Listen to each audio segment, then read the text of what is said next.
ಮಲೆನಾಡಿಗೆ ಸ್ವಾಗತ.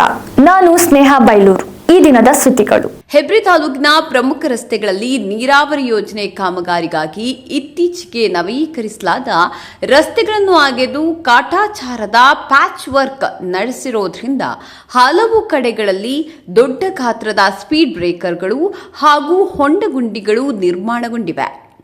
ಮಳೆಗಾಲದ ಸಂದರ್ಭದಲ್ಲಿ ರಸ್ತೆಗಳಲ್ಲಿ ನೀರು ನಿಂತು ಹೊಂಡಗಳು ಕಾಣಿಸದ ಕಾರಣ ವಾಹನ ಸವಾರರಿಗೆ ತೊಂದರೆ ಉಂಟಾಗ್ತಿದ್ದು ಅಪಘಾತದ ಭೀತಿಯೂ ಎದುರಾಗಿದೆ. ಈ ಬಗ್ಗೆ ಸಾರ್ವಜನಿಕರು ಸಂಬಂಧಿತ ಅಧಿಕಾರಿಗಳನ್ನು ತರಾಟೆಗೆ ತೆಗೆದುಕೊಂಡಿದ್ದು ಸಮಸ್ಯೆಯನ್ನು ಶೀಘ್ರದಲ್ಲಿ ಸರಿಪಡಿಸಲಾಗುವುದೆಂದು ಅಧಿಕಾರಿಗಳು ಭರವಸೆ ನೀಡಿದ್ದಾರೆ.